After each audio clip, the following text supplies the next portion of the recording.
About a month ago, I had mentioned that I was going to be laying the groundwork for how we move forward mid-pandemic, that now that we're 57 weeks into the pandemic, what do we do to begin to heal and move on from here? And how do we address the issues and the hurts that I think have developed in the course of it?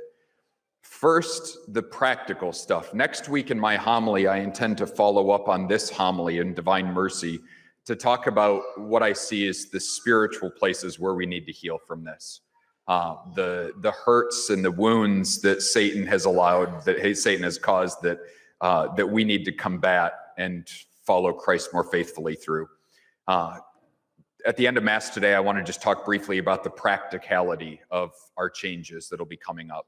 First, and the one that excites me the most, is starting next week, we'll be instituting our outdoor Mass again. So our 11 o'clock Mass is going to be outdoors. That enables people, no matter what their comfort level is with masking policy, to feel welcome to attend safely and without judgment. And so I think that's a beautiful opportunity for us as a parish. It also allows us to have a lot more people attend, that as more and more are coming back to Mass and the reception of the sacraments, the outdoor Mass allows room for expansion. It makes room for us to welcome those people back safely. I had originally mentioned that I was considering turning both the 9 and the 11 into outdoor Masses. I really do like the idea of having 2 of our 3 weekend Masses be outdoors, but I got enough negative feedback, either from people who were concerned that it would be too dewy on the lawn at 9 o'clock, or that they found it difficult to sit in a lawn chair for Mass, or that they just liked the solemnity of celebrating Mass indoors in an actual church. So I'm backing off from that we'll just have the 11 o'clock be our one outdoor Mass every weekend. That being said, if our numbers continue to grow and we're hitting capacity here and in the social hall, I reserve the right to reevaluate that. If it comes down to being indoors and people not being able to attend and being turned away at the door, or being outdoors and all people being able to make the Mass they came to, I'm going to err on the side of outdoors. So just be mindful of that fact. And all of the same protocol will apply this summer as did last summer. So we're not going to provide chairs. Bring your own chairs. So that way we don't have to disinfect them. And you're welcome to bring something as comfortable or as uncomfortable as you want. You can't complain about our folding plastic chairs. We will celebrate Mass under the awning. If the weather is mildly inclement, or if it's just more comfortable for you, you're welcome to also attend in your cars, park along the inside boundary, and roll down your car window. You should be able to hear us, and then you can get out to receive communion. If the weather is awful, we will move the Mass indoors, and that's a call I'm probably not going to make until 15 minutes beforehand. So we'll just keep an eye on the weather and be mindful of that. We also are going to discontinue the disinfecting of the pews after every single Mass.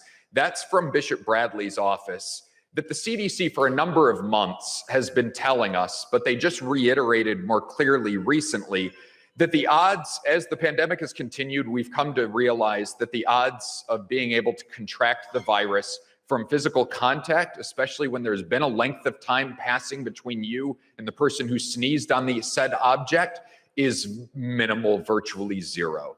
That the disinfecting, the excessive disinfecting of the pews is not helping protect people. It's just wearing out our church furniture ahead of time.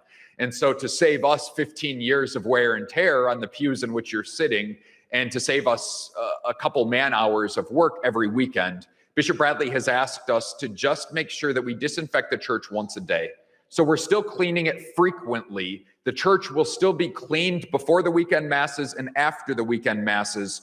We're just not going to be quite as meticulous in cleaning in between each and every one, because the science is demonstrating that just isn't doing us any good. In addition to that, the social distancing policy is going to be adjusted somewhat. We're still going to keep every other pew blocked off, but in the pews that are open, what we're going to ask you to do is to social distance according to your own comfort level, your mutual comfort level with the people in the pew with you. that it seems silly to ask you to socially distance from somebody that you're hanging out with and having dinner and going over to their house for the whole rest of the week. We're not actually accomplishing anything by doing that. And so what we're asking you to do is to, if you're able and comfortable, find other people in the parish who attend the same Mass you do, that with whom you do interact regularly, that you have no problem being within 6 feet of. And then feel free to share a pew with them. That will wind up opening up a number of spaces in the pew as we welcome more and more parishioners back to Mass. And it'll allow us to do that comfortably, safely, and sanely. And as we continue to move forward, we've always had a small section in the back for those with medical reasons for not being able to wear a mask. As time continues, as a larger and larger percentage of our parish and our nation have either contracted and gotten over the COVID virus, have gotten themselves double vaccinated, or have continued to have legitimate medical reasons for not wearing a mask, we have to be able to find a way charitably to provide space for those who are disinclined to wear masks anymore. And so the policy inside the body of the church will change somewhat. That this will remain being a masking section, and I ask you to respect that. This wing will become a non-masked wing. That if you don't want to wear your mask, that's going to be the wing where you do it, where you don't. Or if you're comfortable being around people that aren't wearing masks, that's where you won't. Again, we'll still have every other pew blocked off, so you will remain socially distanced from people in the side wing, but now it's going to be parish protocol that we're not enforcing masking policy in the side wing. We've had enough people who are moving in that direction and going to other parishes that I want to offer that I want to have that available here as well. If that concerns you greatly, our social hall has been and will remain to be the room where it's specifically masks only. So if you have concerns even being in the same body of the church with a large group of people unmasked, you are welcome to continue attending Mass in the social hall. But this section will remain masked as well for the time being. As time goes on, as the spikes decline, and as more and more people come back, I reserve the right to reevaluate that arrangement, but that's the way it will be for the time being moving forward at this time. And on that same note, we are no longer going to be policing that. My staff has tried to keep a strong face, but I've seen the toll that it's taken on them and the way that it's caused them heartache and discouragement to have to be the police in both directions. That when I have a staff member come to me after they've seen that somebody in the center section has chosen not to wear a mask in spite of being asked repeatedly and says, well, I'm looking forward to the 2 angry emails and the angry phone call I'm going to get about that tomorrow. And in fact, they do get 2 angry emails and an angry phone call. That hurts my heart when somebody comes to me and they tell me that they've been accosted by somebody who was angry because they asked them to put on a mask because that has been our protocol. They were just asking them to abide by parish policy. That hurts my heart. When I've been trying over the last month to institute an apostolate of greeters at the parish. So I think that's important for us, especially as we welcome people back and they're probably nervous not knowing what protocol is here because it's different from parish to parish. When people come back, they want to be able to feel comfortable and welcome. And a greeter can do that. They can answer their questions. They can give them any information they might need, help them to feel at ease returning to the sacraments. A greeter is also a blessing for those who are new members of our parish. That as Pope Francis has said, we are called to be a church reaching out to the margins and an evangelizing church. The people sitting here in the pews are not supposed to be the same people every week. We're supposed to have new faces. If we become totally static as a church, we're a dead church. And so we need to do what we can do to make people feel welcome to come join us as we invite them to find Jesus Christ here in the sacraments. A greeter can be a valuable part of that. That being said, there are some of us who are a little bit more introverted, who don't necessarily want somebody in our face every time we come to Mass. Fair. We'll talk with our greeters about that and make sure we walk that fine line between being welcoming and being a little too excited early in the morning.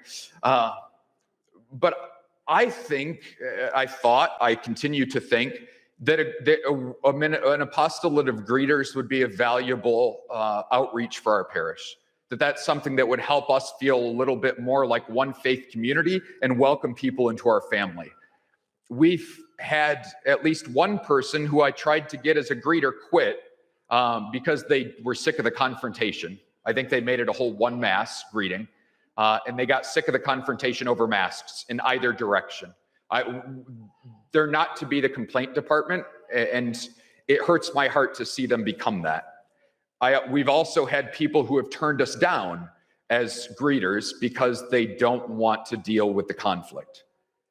As pastor, as spiritual father here, that breaks my heart.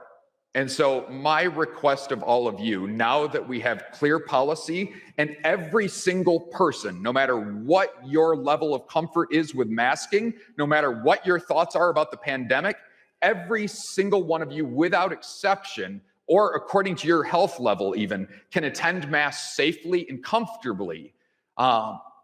Enough. Please, no more complaining. Please, no more judgment and condemnation of one another. I've had so many people come to me and tell me they feel uncomfortable, whether they're masked or unmasked, being judged by other people on the opposite side of the spectrum who are very passionately feeling opposed to them. Satan, I think, has done a remarkable job during this pandemic creating an us versus them tension where one does not exist.